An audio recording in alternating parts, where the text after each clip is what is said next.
All right, let's bet to the future with the NBA season beginning a week from tonight. The defending champion Bucks getting points at home against this season's favorites, the Brooklyn Nets. We know Kyrie Irving is not going to be playing in that game, and he's not going to be playing in any game unless he gets the COVID vaccine. Then, nightcap, Warriors, Lakers, LA favored by 5. This is the year we expect the Warriors to once again compete and get in the playoffs.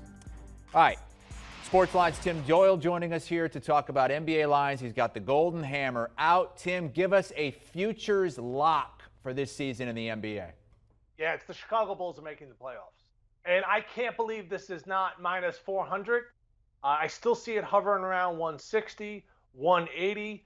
They are an absolute lead pipe lock. They've added in key pieces like Lonzo Ball, DeMar DeRozan, and then you have Vucevic, his second year under the belt with the Bulls.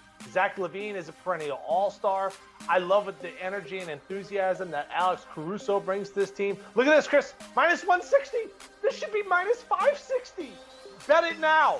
My buddy, I'm not going to name his name, Andy White, he's a bookie here in Chicago, and he made this minus 300 because everybody in Chicago is loading up on the Bulls. And if you've watched in the preseason, they've smacked around everybody. So this is the biggest. You see this hammer?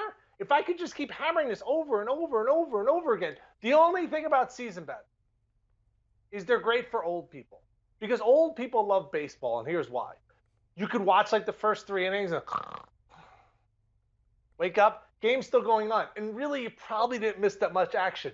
Season bets, you could like go on a cruise. You could go down and see your in-laws down in Fort Lauderdale. Like you can kind of like miss some games of action. Season bets are a little bit long and a little bit dreary, but this is the biggest lock I've ever seen, minus 160. Bulls, hammer time, make the playoffs. All right, Tim, we're going to take your advice on that one. The Bulls opening up in Detroit, 3-point favorites a week from Wednesday. How about your pick to win the East? Can't be Chicago, right? You don't think that highly of them, do you? I want to know somebody. I wouldn't be surprised they made it to the Eastern Conference Final. I am that high on them. I love the way that team is constructed, but my pick is going to be the Atlanta Hawks. While I'm watching the Hawks, it's very reminiscent of what I saw with the Golden State Warriors about 8 to 10 years ago, where there is this amazing youth movement of all of their superstars.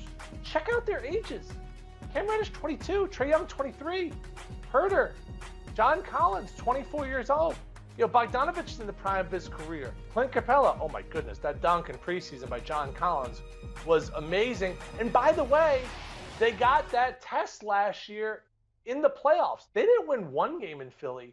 They won 2 games in Philadelphia, who had the best home record in the entire Eastern Conference the last 2 years. And then they gave the Bucks all they could handle. Like, they are peaking. Now, like my Islanders pick, this may be a year or 2 premature, but I think you're getting amazing odds. They have 5 guys out there on the court at all times that could put the ball in the basket. A lot of teams in the NBA can't say that. So I think the Hawks have amazing value, Chris. Okay, so according to Tim Doyle, the 2 big dynasties in basketball and hockey over the next 10 years, Hawks in the NBA, Islanders in hockey. How about your pick to win MVP? Does Trae Young interest you at all? Trae Young interests me because I'm very high on the Atlanta Hawks. Him and Luka Doncic were featured on the cover of Sports Illustrated. And you want to know something? If I'm John Morant, does that just make the hair on the back of my neck stand up? The disrespect to, in my eyes, what is going to be the best young point guard in the entire NBA. That's right. It's not Trae Young. It's not Luka Doncic. You're looking at him right now, and it's John Morant. Chris, you and I called one of his games in Murray State. Do you remember what I told you after the game? No, we had a little too much to drink. Correct. Because I told you, what are you staying in Murray, Kentucky for? Let's drive to Nashville. And then we got in the car and we drove as fast as we could to Nashville. That's correct. This is all accurate fact. But when we saw him, we knew this kid was on a whole nother level. And I'll say this. He's going to be better than Derrick Rose. He's going to be better than Russell Westbrook. And if you look at their first 2 years in the NBA, the numbers themselves do not lie. The three-point shot is something I still think is a work in progress. But let's just go back last year, NBA playoffs. Memphis goes into Golden State. He has a monster game. They knock off Steph Curry. And then what does he do against Utah?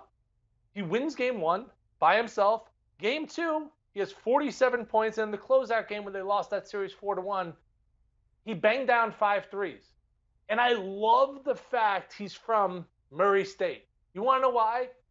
That pisses him off he went to Murray State. That the Kentuckys, the North Carolinas, the UCLA, they overlooked a kid like this. How many guys do we see at the NBA level, whether it's Damian Lillard and Weber State, whether it's Steph Curry and Davidson, whether it's CJ McCollum, Lehigh, Klay Thompson went to Washington State, like the guys that go into those like lesser known schools, they have this massive chip on their shoulder.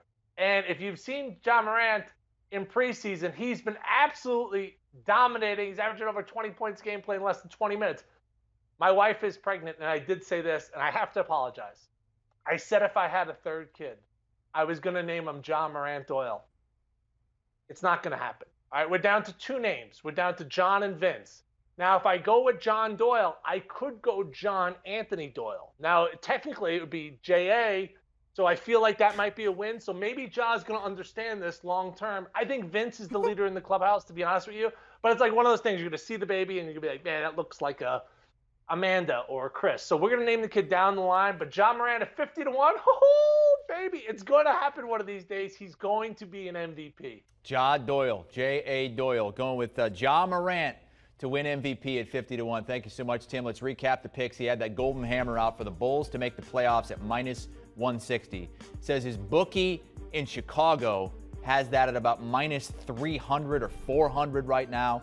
The Hawks to win the East, you can get that anywhere from 18-1, 20-1, somewhere in that ballpark. And Ja Morant 50-1 to win MVP at Caesars Sportsbook. Want a sports network that delivers everything that matters about the game? The highlights, the picks, the instant analysis. No yelling, no fake debates, no politics. Hit the subscribe button and never miss a moment.